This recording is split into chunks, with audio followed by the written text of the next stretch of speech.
Ladies and gentlemen, welcome to It's Rainmaking Time. This is Kim Greenhouse, and I have invited Ray Peat, PhD, who has a background in biology from the University of Oregon, who specializes in physiology. He's also taught at the University of Oregon, Urbana College, Montana State University, the National College of Naturopathic Medicine, and in Mexico as well. He's written many papers on physiological chemistry and physics.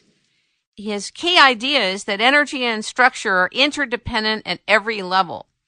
He is known for his views on progesterone, on balancing the female hormones, on understanding them. And he's written a lot about radiation and growth, on cholesterol, on natural estrogens, and about pregnenolone and memory. He's written hundreds and hundreds of articles, and he has some very helpful and very robust views on human health, including some that will defy some of the beliefs you may have about fish oils and saturated fats and understanding natural and bioidentical hormones. Without further ado, ladies and gentlemen, welcome Ray Peat to It's Rainmaking Time. Good afternoon. Hi. Thank you so much for being here. You've been one of the big proponents, it seems early on, of natural progesterone. And I wondered if you could speak about it and your findings early on about natural progesterone. Yeah, in 1968, I decided to go back to graduate school in biology. I had been working in linguistics and other areas, and I decided that to understand anything, it would help to understand how the brain works. But then I found that the brain researchers were just as dogmatic as the people in linguistics. And I found the least dogmatic area in biology was reproductive physiology and aging research, because there were so few people getting big money to do it, so they were relatively free.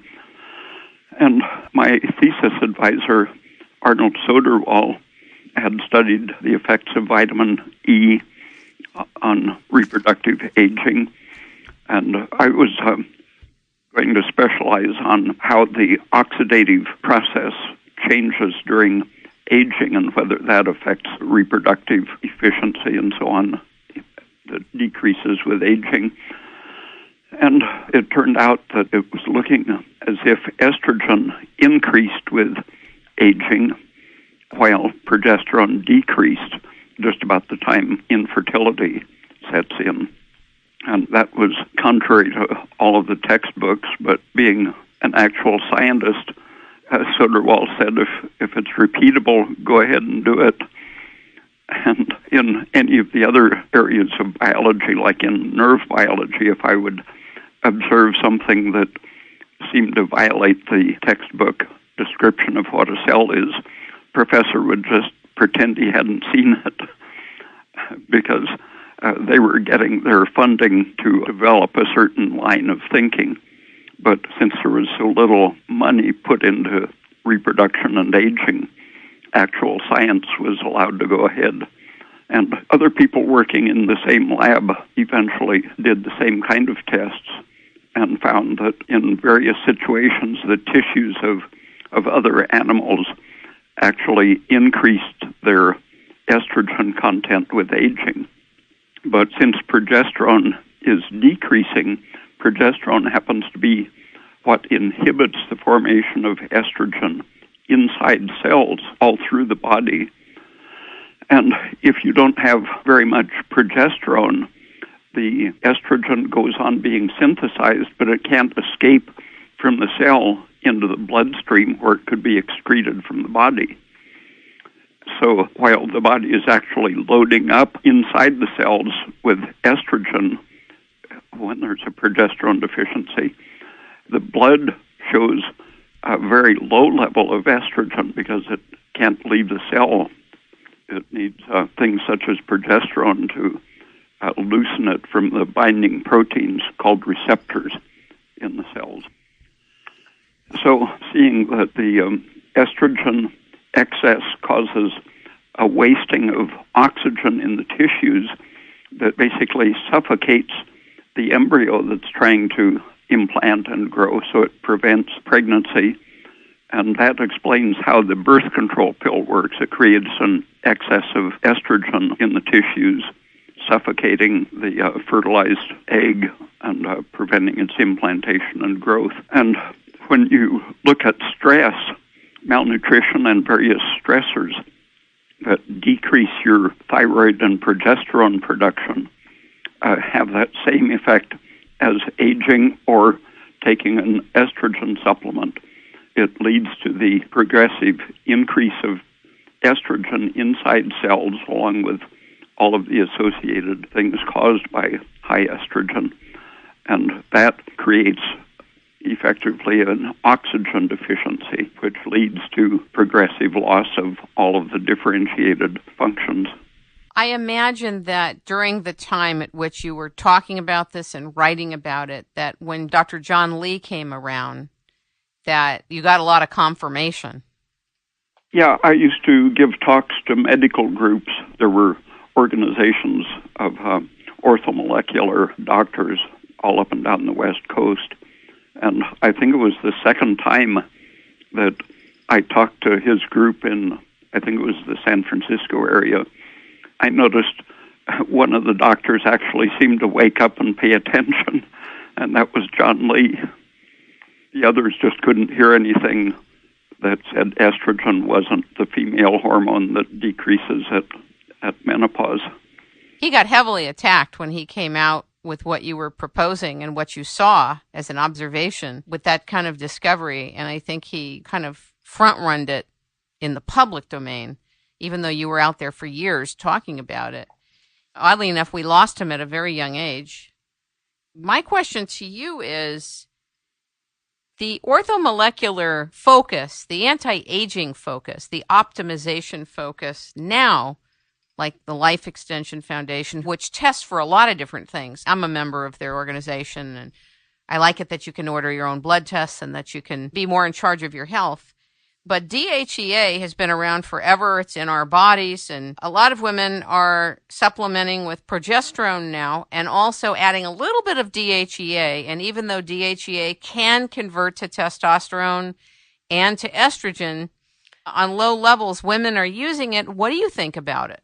In, I think it was a 1971 article I wrote, I mentioned DHEA as being one of the basic protective hormones like progesterone. Progesterone happens to be the main thing that protects against the conversion of DHEA into estrogen. Testosterone is really just as much a female hormone as a male hormone. Estrogen is somewhat more a male hormone. It's what is responsible for differentiating the male brain. So if I had to call it a gender hormone, I would say it's probably more a male hormone. How interesting. I don't think most of us would associate it with that. That's very interesting. Progesterone is the real feminizing hormone. It protects against excess of anything, including excess estrogen, excess testosterone, or cortisone, or aldosterone. All of the major types of steroid hormone are either progesterone makes up for deficiency of any of those, but it also protects against a toxic excess of any of them. So if someone's taking a low level of DHEA and progesterone, it's kind of a nice combination? Yeah, as long as you're watching your general diet and thyroid function, it's possible to override the protective effect of progesterone if you eat a lot of unsaturated fat and not enough protein and calcium, for example. And unsaturated fat for the public would mean what? Corn oil, soy oil, canola. How about grapeseed oil? Yeah. Everything that's liquid has a lot of polyunsaturated fat. Olive oil, which will harden at refrigerator temperatures, still has about 10% of the polyunsaturated fats. I don't think a person should eat more than maybe an average of a teaspoonful or two of olive oil per day. butter and coconut oil are really the only very safe fats. Beef fat, lamb fat, butter, and coconut oil have only maybe 2% polyunsaturated, where olive oil and I think macadamia is another one that has a moderate amount, but they still have several times as much unsaturated as coconut and butter. You've been talking about the benefits of coconut oil way before Bruce Fife produced his books on the coconut oil miracle. Yeah, in the 1970s, I saw a study in which I think it was 15 groups of several rats in each group were put on a lifetime diet of low-fat diet, high-fat diet, and medium-fat. And in each of those, there was the low-fat diet. The fat was only, I think it was corn oil or some highly unsaturated oil, as well as only a saturated fat. The high-fat animals, the same thing. They were given either pure unsaturated fat, pure saturated fat, or different blends of the mixture.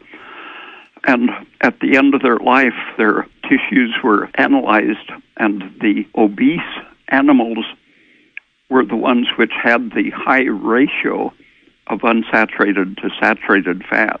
Isn't that interesting? And wow. It wasn't at all the quantity of fat they ate, so that the low-fat eaters who got the corn oil were overweight, high body fat content. The high-fat eaters, which had only the saturated fat, were lean. I just think that's so interesting because so many people are learning about the benefit of saturated fats now, but it's taken years for this to come forward. Yeah, I think it was 1996. In the early 90s, some millionaire in Nebraska started buying full-page newspaper ads saying that Oreo cookies and many other traditional good products were killing people because they had coconut oil in them. And we had been using some very nice products, for example, tortilla chips that were fried in coconut oil. And we ate huge amounts of those, and the more we ate, the leaner we got. And after his national campaign against tropical saturated fats, all of these products across the country disappeared. And that really annoyed me, so I wrote that article in 1996 on coconut oil. And I think that was what started a lot of the people selling it and talking about its benefits. The most recent thing that is happening with coconut oil is it's being used to treat Alzheimer's patients. There's a very good website. A woman is now using MCT, medium-chain triglycerides, which are extracted from coconut oil, combined with coconut oil. It makes it less irritating to the intestine, but a lot of people are getting good results in treating Alzheimer's. Previously, high saturated fat diets had been used to treat epilepsy, brain cancer, and degenerative liver diseases, hepatitis and cirrhosis. My mom died in 2008 of Alzheimer's, and I wish I had put it together about the coconut oil and some of the other things that you write about with that and found out about with that. But at least the information's out there now for others who have family members, friends, or associates who are stricken with the disease. My website has an article on, 2 articles, I think it is, on Alzheimer's, and it gives a lot of attention to the role of polyunsaturated fats in causing the brain degeneration. And there's another article that covers the role of polyunsaturated fats in scrape-ear bovine spongiform encephalitis, mad cow disease. The polyunsaturated fats, I think, have a major role in all of the degenerative brain diseases, including Huntington's, Lou Gehrig's disease, and other special types of degeneration. I know that you have a very different view about taking flaxseed oil and DHA, and I'd like you to talk about it because in the anti-aging industry, it is heavily touted, and also by Dr. Oz and even Suzanne Summers in her book Knockout, and a lot of her investigative work talk to people in the orthomolecular field that are proposing flaxseed oil use and ingestion and fish oils. I want you to share your perspective about them for the public to have a rethinking about it. The way a lot of these people are reasoning is to identify the fish oils, DHA and EPA, as essential fatty acids, or the omega-3 oils as essential fatty acids, and then say, since they are essential nutrients, they can't be toxic. Some of the articles on my website deal first with that issue of essentiality and show that the basic studies that are still being cited were done in 1929 by George Burr and his wife. And at the time they published their results, they neglected to mention several very well-known articles were published in the same journal they published in, studies showing that those very fats that the Burrs were claiming to be essential nutrients were actually life-shortening ingredients in the diet, that animals lived longer. One study 2 years before they published showed that a fat-free diet eliminated almost all cancers in their experimental animals, as well as slowing the aging process. But they just ignored the contrary evidence and pronounced that linoleic and linolenic acid were essential to prevent a certain disease in rats, scaly tail disease and bloody urine and such. And it was about 16, 17 years later that Roger Williams' lab in Texas, they had been studying the B vitamins, and they recognized the Burrs rat disease as a vitamin B6 deficiency disease. And vitamin B6 wasn't even known at the time the Burrs were giving their rats the specialized diet. So Roger Williams' lab gave exactly the same diet the Burrs had used and created the deficiency disease, essential fatty acid deficiency symptoms. And then without adding any fats at all, they gave the rats vitamin B6 and cured the Burrs deficiency disease. You know that the FDA took B6 off the market, that most people can't sell it anymore individually? No, I didn't know that, but no one talks about the disproof of the Burrs evidence and how they try to bring the issue up to date, claiming that there is such a thing as an essential fatty acid, is to cite 2 or 3 individuals, babies and old people who have been on intravenous feeding. And at the time these human studies were done with intravenous feeding, intravenous nutrition didn't include zinc, which is absolutely, it's been known for 70 years to be an essential nutrient, but it wasn't in the intravenous feeding preparations, even for babies, until sometime in the late 1970s it came to be used. So again, what they're doing is confirming the work of Roger Williams' group that other deficiencies are created when you give them a very limited diet. George Burr himself demonstrated, he put some of his fatty acid deficient rats under a bell jar to measure their oxygen consumption. And he saw that they were burning fuel and consuming oxygen at a rate 50% higher than the rats on his supposedly adequate diet. And he didn't seem to understand that what the fats were doing was lowering the metabolic rate so drastically, suppressing thyroid function, that they could get along on a much lower calorie intake. And so they didn't need vitamins so crucially as when the metabolic rate was running as it should. And what does that mean to us? That if you poison your thyroid gland, you don't need very many calories. For example, they've put women in closed wards where they could absolutely control the amount of food they ate and found that lots of fat women are burning only 700. They can even gain weight on 700 calories a day, where the textbooks used to say that everyone has to lose weight if they eat less than 1,700 calories a day.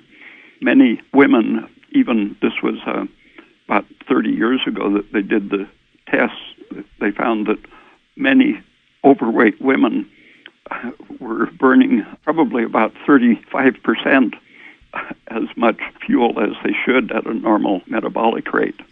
That means that if you do anything to poison your thyroid function, that you won't need as many calories and you also won't need as many vitamins and minerals to prevent specific deficiencies.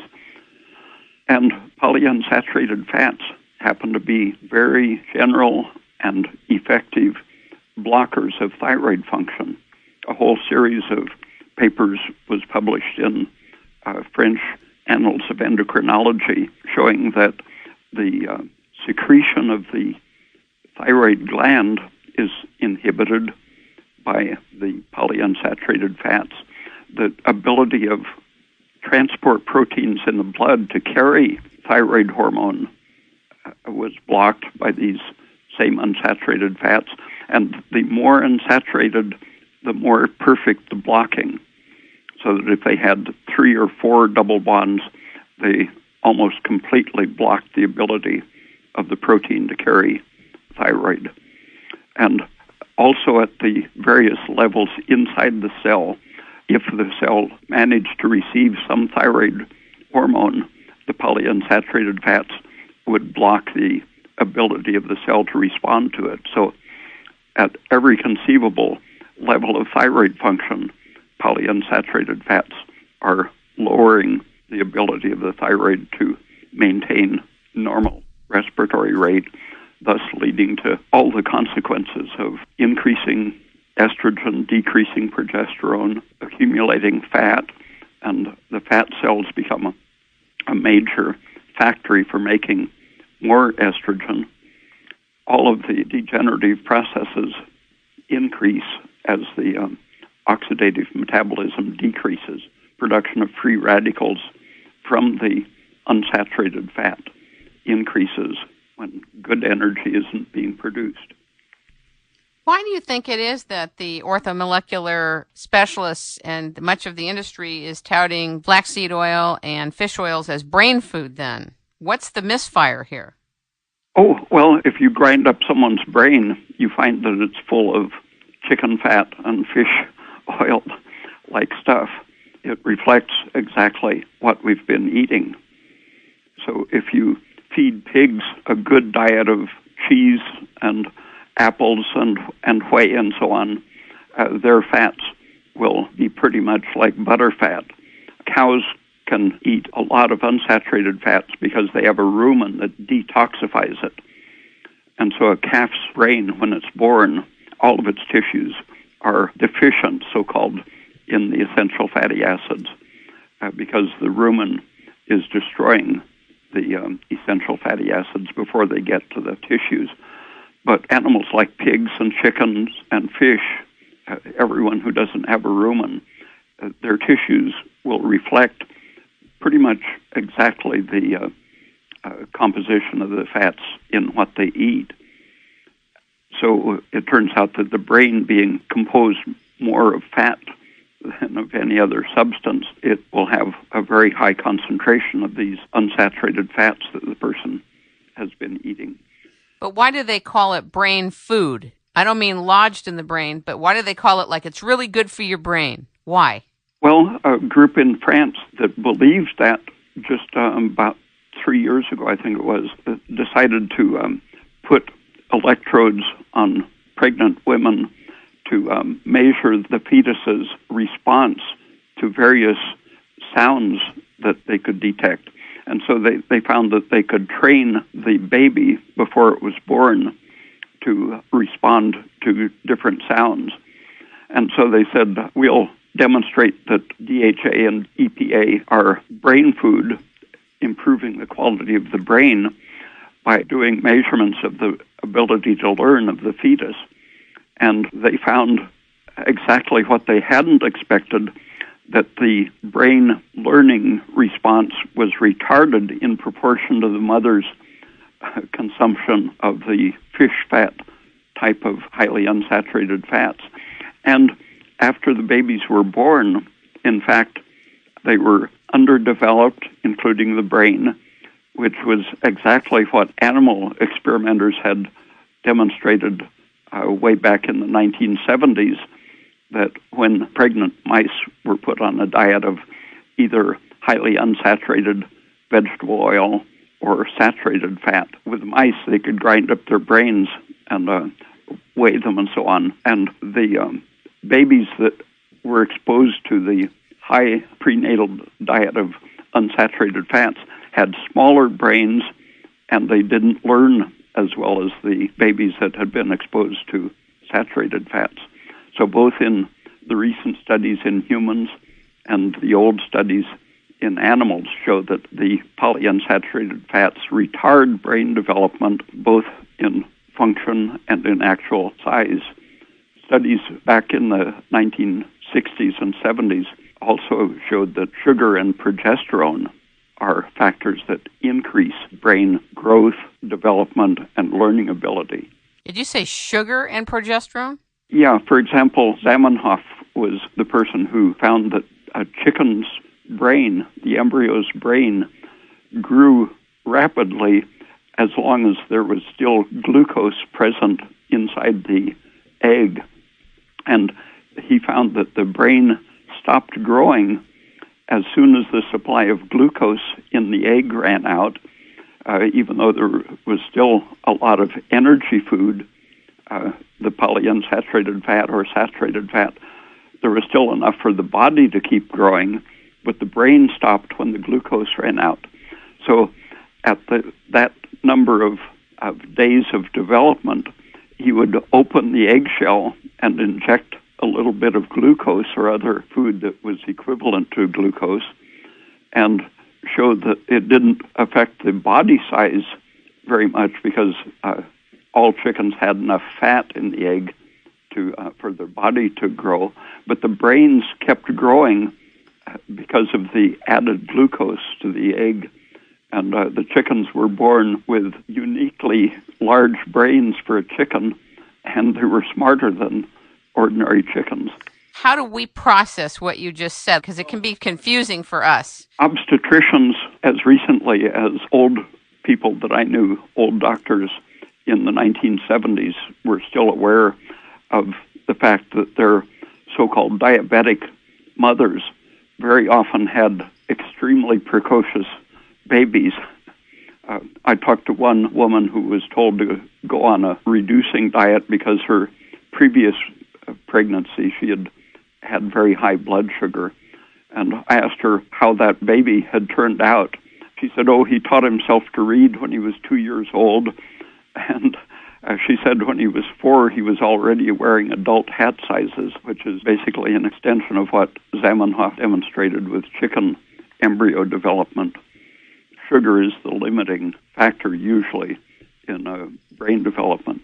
But in the 1970s, doctors were looking for new diseases to treat, and diabetes was extended to include the very completely new concept of gestational diabetes. And where 130 blood sugar had been considered very healthy for a pregnant woman, they now wanted to restrain the level of blood sugar during pregnancy, and they started calling it a disease, gestational diabetes, that really it was just a healthy pregnancy in most cases.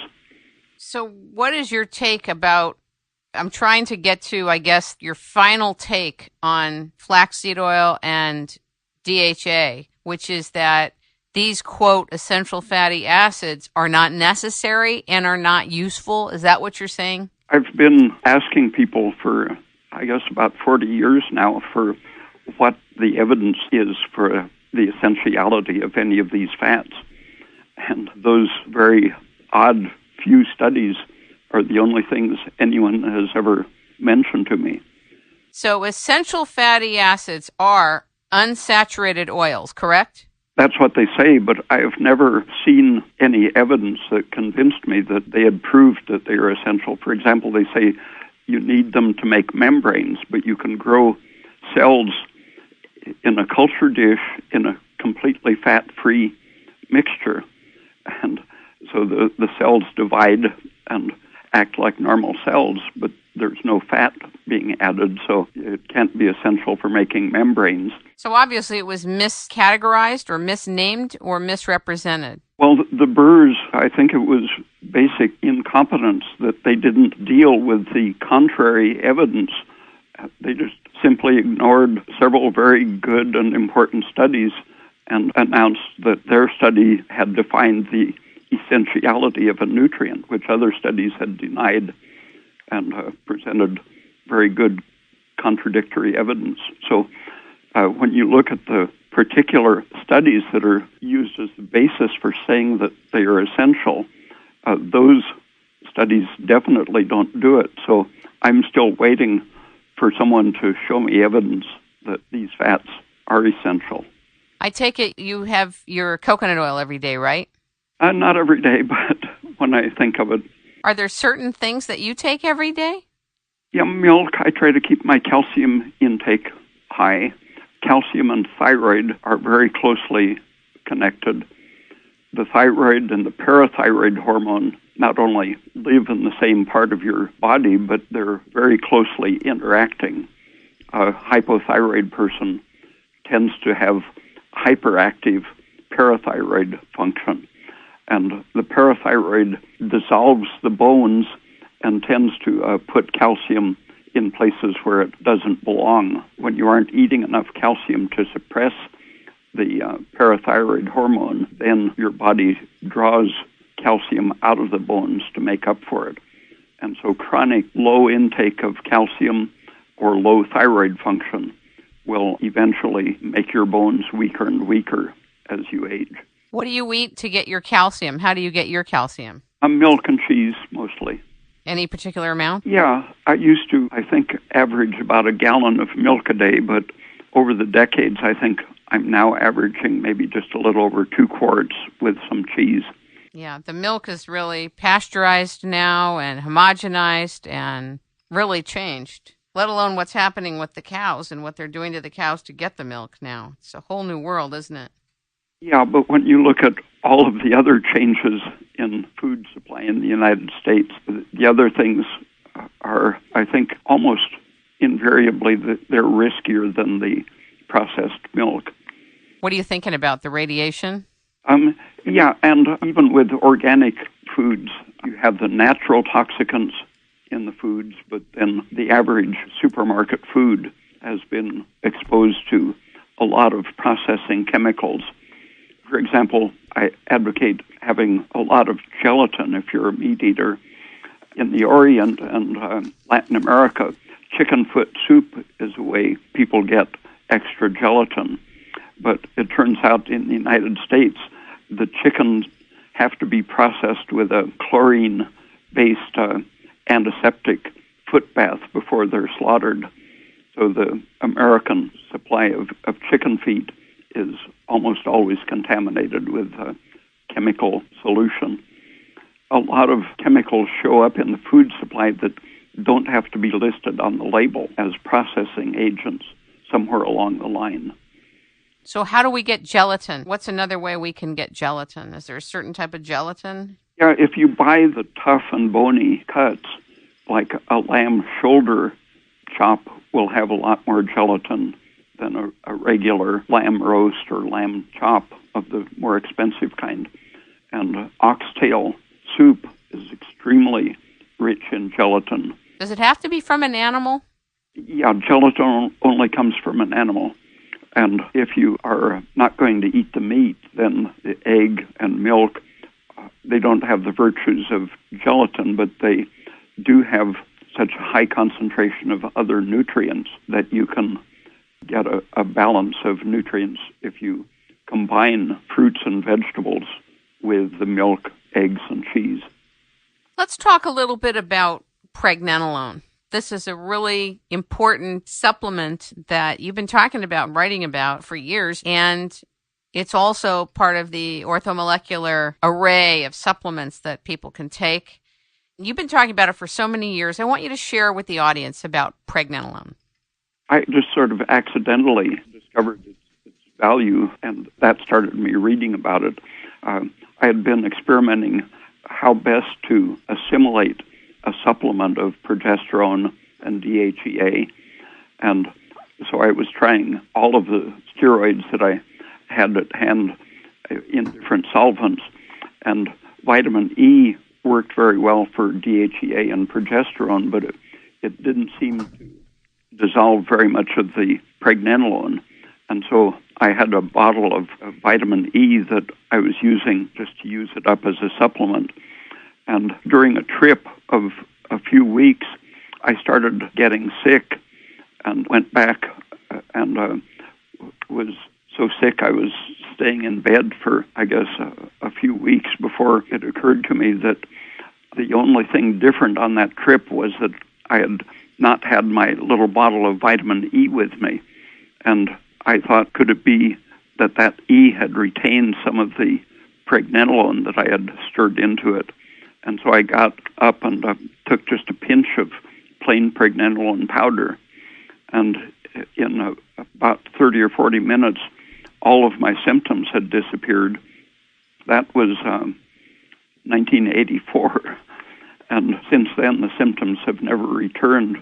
For several years, I took every 10 days, I would take a good fat pinch of pregnenolone, maybe 300 milligrams. And one dose of it for me would last 10 days before the symptoms would return. And I bought a kilogram of it to experiment with it, and to see what a big dose did, I would take 3,000 or 4,000 milligrams at a time. Wow. It didn't feel any different to me than 30 milligrams at a time. But just to be sure it wasn't having any side effects that I could see, the main side effects were that it tightened up skin that had been loose and made me look younger and prevented all of the other migraine-like symptoms I had been having. But I ate the whole kilogram in just about a year, around 3 grams a day on average. What else does it do? Well, after I saw that it was harmless, I started giving it to my friends.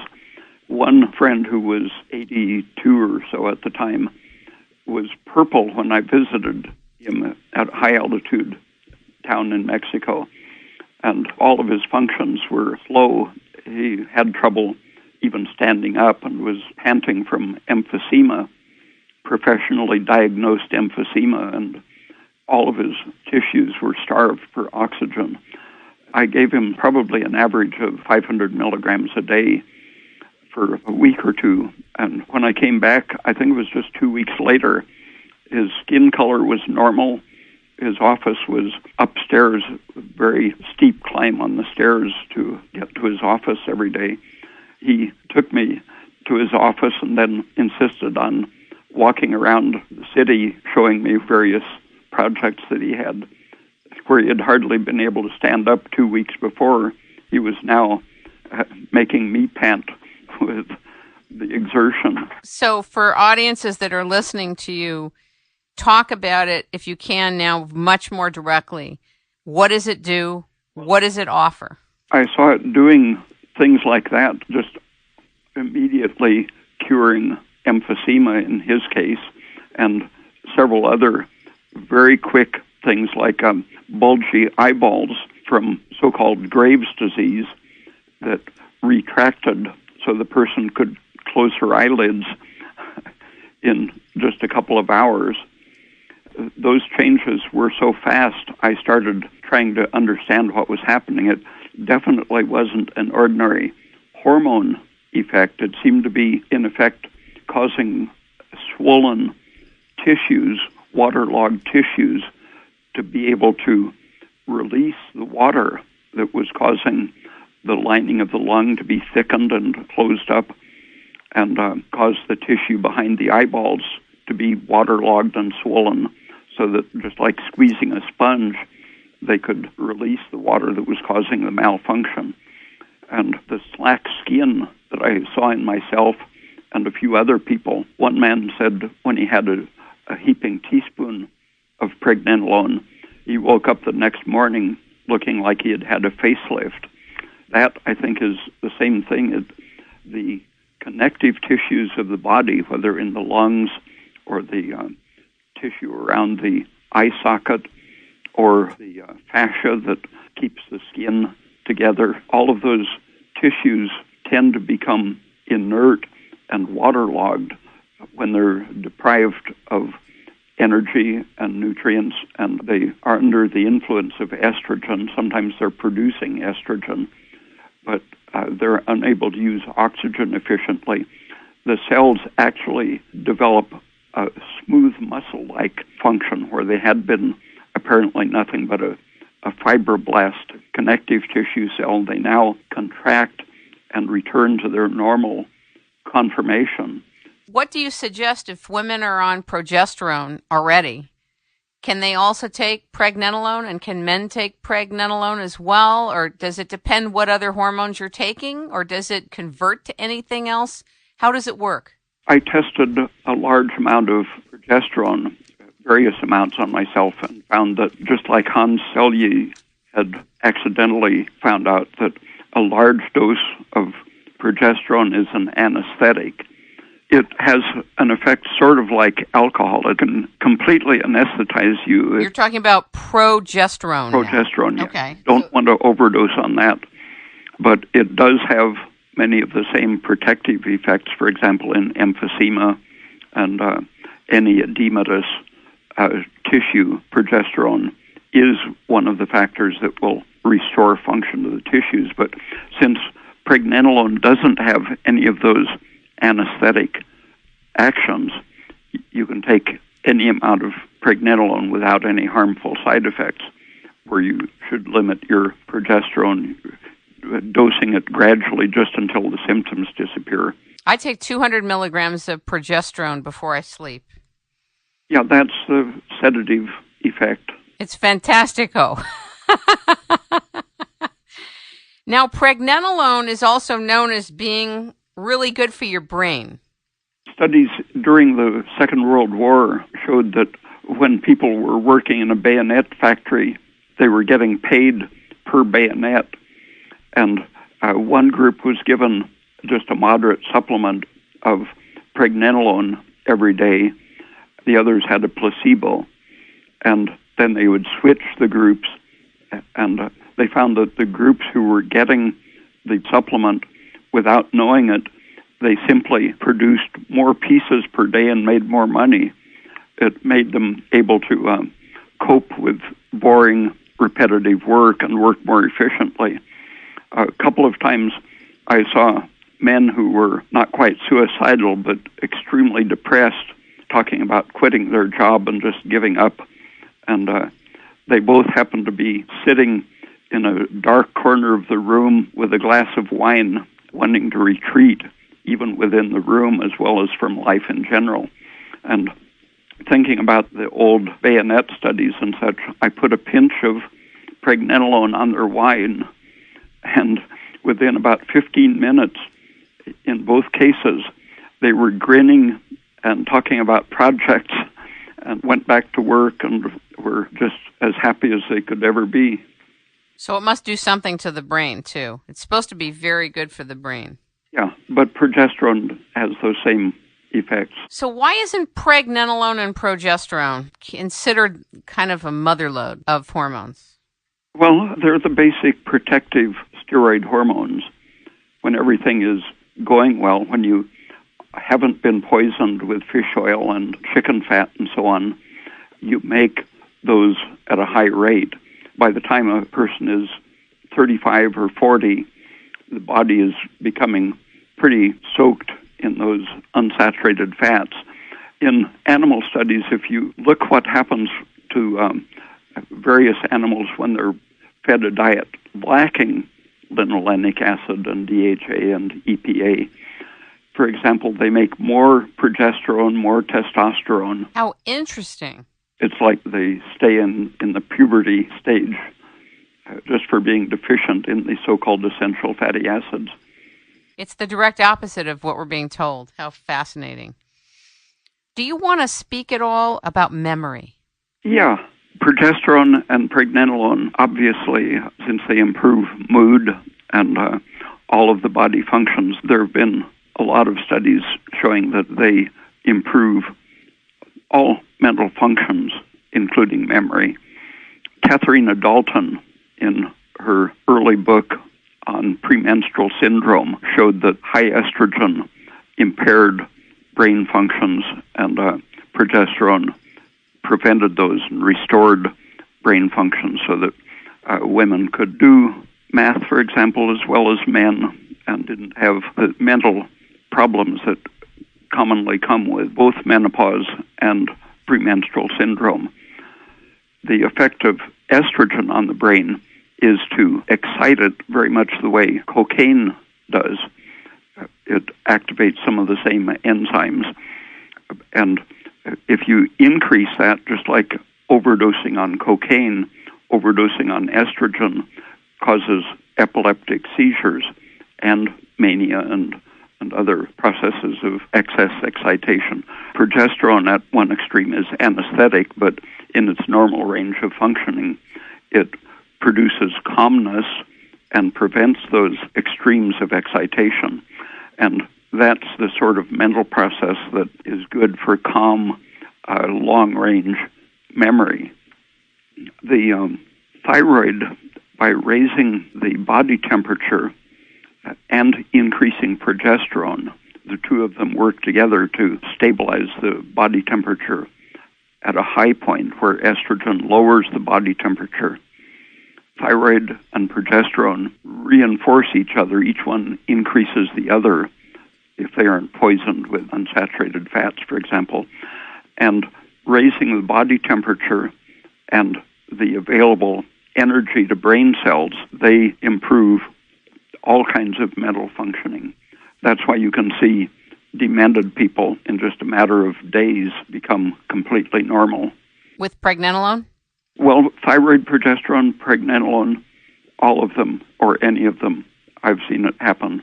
A woman who had been epileptic for 18 years, every year her neurologist would give her an IQ test and tell her how far towards complete dementia she had progressed. She spent almost all of her day in bed. When she was up, she wasn't allowed out of the house by herself because she would get lost. With just progesterone in her case, even though she needed thyroid, in, I think it was 5 days, she came back to my house all by herself, completely normal, and was able to work, doing normal things. And she went back to graduate school where she had been considered to be basically an idiot. She went back to graduate school, got straight A's, got her master's degree the next year after 18 years of dementia. How impressive. Let's talk a little bit about T3, T4, and free T3, free T4, and about the way we test for thyroid. What's your take on this, Ray?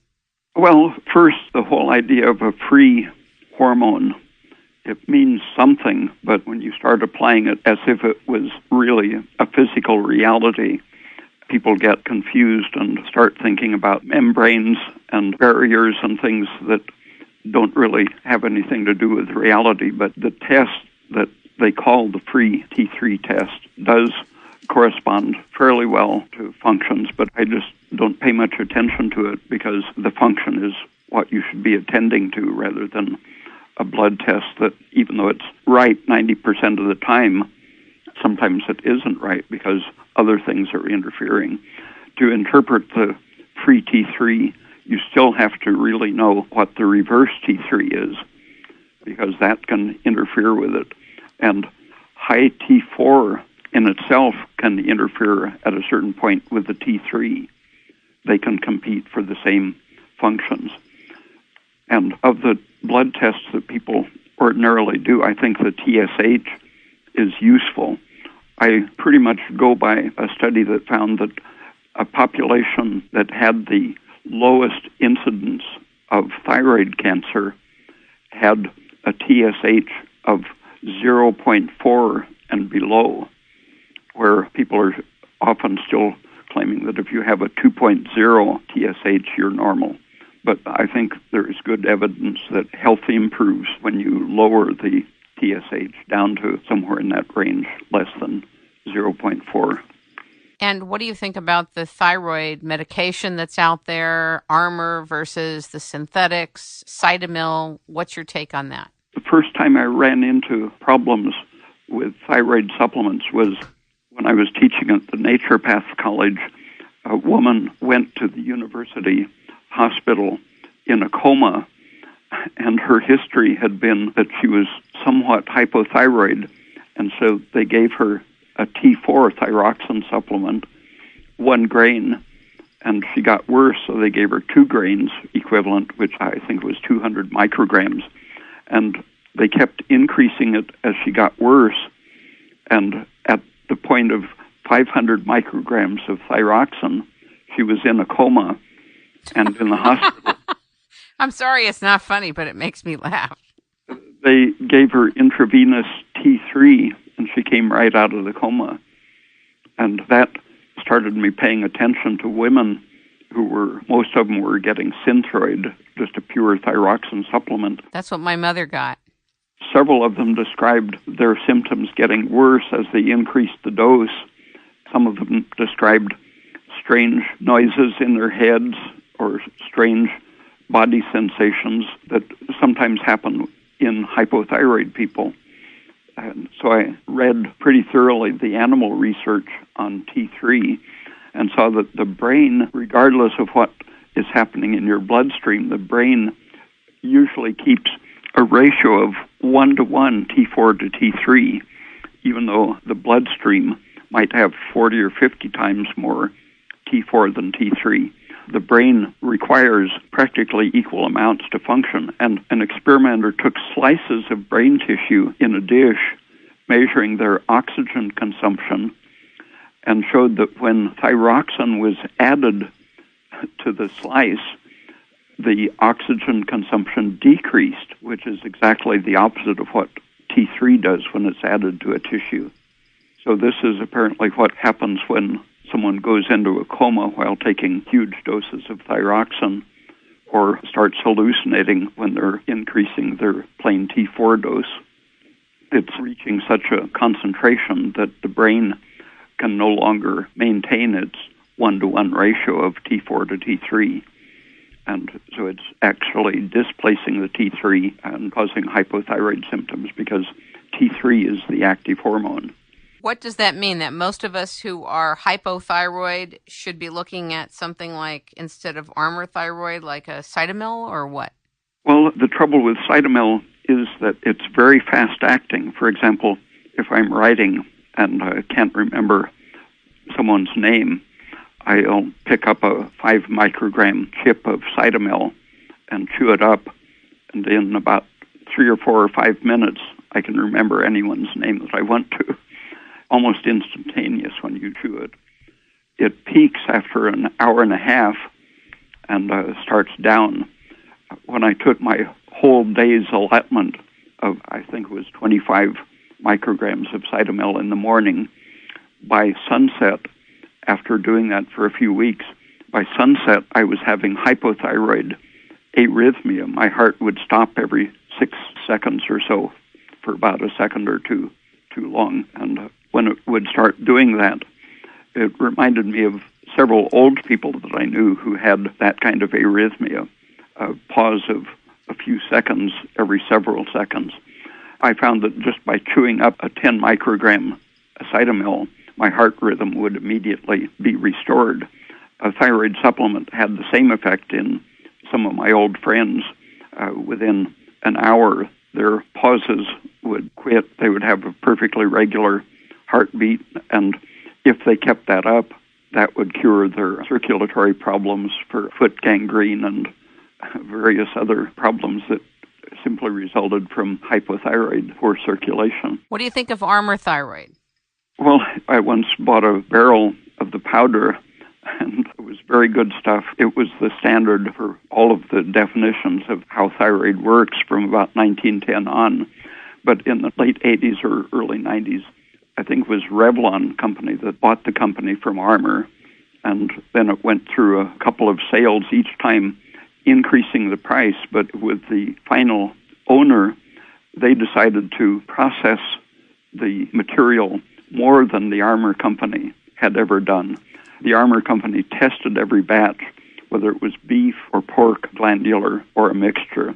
They would test the batches on mice to make sure that it was the same potency, and then it would just add more or less glucose to reach the same potency.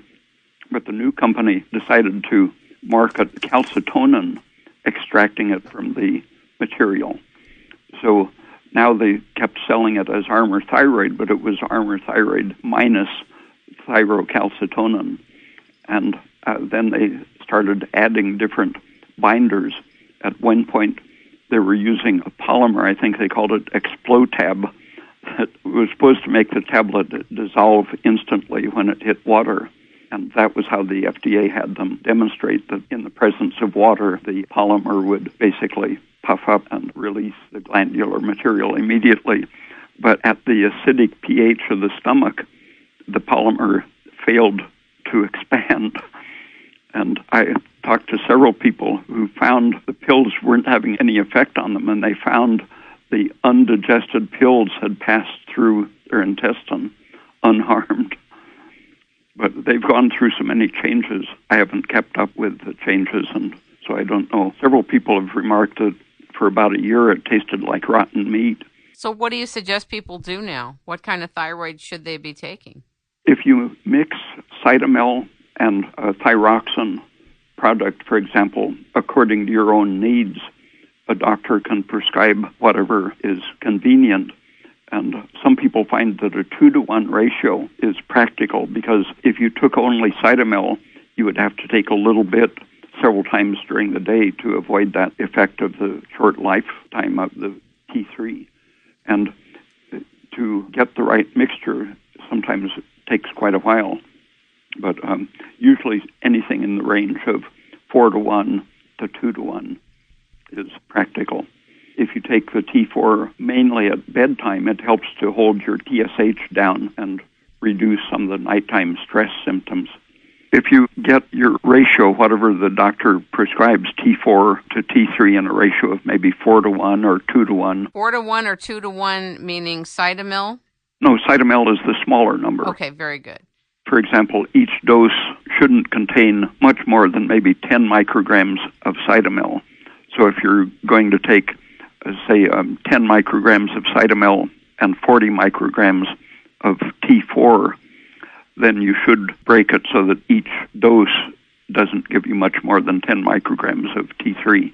I'm sure the audience is severely confused now, but at least I wanted you to share a little bit about your take on thyroid medication and dosages and the understanding about it. Can we finish with a talk about coffee? Okay. It used to be that for years we were told, don't drink coffee. It's bad for you. It activates your nervous system. You shouldn't have it. And now we're learning it's good for you in moderation. Talk about it. A big monograph on caffeine was published, I think, around 1970 that I read. And they described its anti-cancer effects, among other things. It was known at that time to protect against carcinogenesis caused by radiation or by chemical carcinogens or even viral carcinogens. Other effects, such as protecting against heart disease and many other degenerative problems, have accumulated, but it's just the last several years that it's getting into the public media a bit at a time. But that one monograph 40 years ago really defined the safety and protective qualities of caffeine. And coffee in itself, even without the caffeine, is very rich in nutrients. dietitians' textbooks usually say that coffee has no nutritional value. But the British Journal of Nutrition did some studies showing that in the British diet, coffee provided about 20% of the vitamin mineral intake for several of the essential nutrients. B vitamins, for example, the amount of coffee I drink in a day provides me something like 30 to 40 milligrams of niacin. It's probably the most concentrated source of magnesium that we can get safely. So for some of the B vitamins, especially niacin, and minerals, especially magnesium, even decaffeinated coffee is a great nutritional supplement. This is good news. I drink 2 cups a day in the morning, and I just love my coffee. Several studies find that more than 5 cups a day, people who drink the most have the least Alzheimer's disease and Parkinson's disease and thyroid cancer and liver disease and so on. I probably couldn't do 5 cups a day. I would have the jitters. I think I'd be jumping up and down and running around and not quite as productive, but maybe I would be. But 2 is good for me. Do you drink 5 cups a day? I try to. See, you do practice what you preach. You're an artist. Tell us a little bit about your work in art, what you've been doing. You spend a lot of time on your artwork. Yeah, I found years ago that reading affects the mind in some not beneficial ways. And I found that if I would take a break from reading and talking and writing and do sculpture or painting, that it would prevent the brain damage from too much verbalization. And alternating between painting and sculpture is good because you have different approaches to dimensional thinking, and using the verbal part of your brain too much tends to deepen the ruts. And you can sort of jump out of old ruts if you paint or sculpt for a while. Well, I never knew myself to be a painter or a sculptress, but I will certainly try to get out of the verbal mode, at least for purposes of this show and other communication. I think I'm okay with that, but I'd like to learn how to paint. I know it's relaxing and it stimulates your imagination, doesn't it? Yeah, when I was a kid, I wanted to be a portrait painter, and I actually did that for several months, and I found that the only people who could afford to have their portrait painted wanted you to represent their social status rather than the truth about them. So when I would paint cute kids, the parents loved it, but when I would paint piggish-looking kids, parents hated it. You spend a lot of time in Mexico still? Yeah. For rejuvenation or? The high altitude. One of my areas of study for the last 15 years or so has been carbon dioxide, and high altitude cures everything if you can get high enough. For example, I used to notice that every time I went up to about 8,000 feet altitude, my myopia would quickly improve. I had been using 12 diopter negative correction for nearsightedness, and after a summer in Mexico, it had gone down to 9 diopters, just a tremendous improvement in a few months. And people going on just ski vacations for a few days, they've measured that the myopia will improve by a diopter or so almost immediately. Do you think it has to do with oxygen, or you're saying it has to do with CO2? CO2, as the oxygen gets thinner, the carbon dioxide is retained in your tissues instead of being displaced. We're all being slightly oxygen poisoned chronically at sea level. And in hospitals, that was demonstrated in the 1930s and 40s that you should never give a sick person pure oxygen, should have 6% or 7% carbon dioxide added. But just in the last few years, that information is being recovered, but still most hospitals are killing patients by giving them pure oxygen when they really should have it always about 5 or 6% carbon dioxide. Well, don't forget that our EPA has now called carbon dioxide a toxin, even though it's food for plants, and has created it as a boogeyman. So I would imagine there would be a distance from it since there's so much misinformation about it. Yeah, the whole culture after 1950 forgot the research that had been done showing that, for example, you can cure mountain sickness supplementing carbon dioxide instead of oxygen. I don't remember the Italian's name, but he was the first one around 1900 to cure altitude sickness with a carbon dioxide supplement. And then on one of the Everest expeditions where they'd been putting people in a plastic bag full of oxygen when they couldn't take them to a lower altitude, it turned out that breathing inside the plastic bag, they were providing their own carbon dioxide therapy. After that was discovered, a few people would, when they would go to a high altitude for a ski vacation, they would take a little pressure canister of carbon dioxide with them instead of a big tank of oxygen.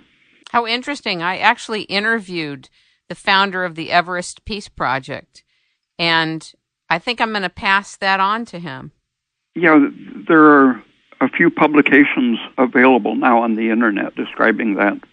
I have friends who have found that it's a very quick and convenient way to prevent or cure altitude sickness. I also noticed you wrote an article about the eyes. I understand that you're talking about CO2 being a remedy and getting to higher altitudes being a remedy for myopia. Is there anything else about the eyes that you can share with us? Ultraviolet light is damaging, so is blue light. And the reason they damage the tissues of the eye, especially in old age, is that the tissues have become increasingly unsaturated in the fats. The long-chain polyunsaturated fats are damaged even by blue light, which does get to the retina, where ultraviolet mostly is stopped in the cornea and lens, and the ultraviolet will accelerate the formation of cataracts in the lens. But even the blue light, if it's very bright and the person has become saturated with unsaturated fats, then the blue light is going to contribute to damage of the retina. You know, you're a very interesting man to listen to and to talk with, and I want to really invite you back at a later time to talk about some more of your research. And I want to thank you for taking your time to be with us today and to share. I know that you don't spend a lot of your time with people from the media, and understandably, but I wanted to tell the public that if you would like to read Ray Peat's articles or books, you can go to raypeat.com, raypeat, P-E-A-T.com, and read about his background and research. Ray, I just want to thank you again for your gracious time today. Okay, thank you. Thank you so much.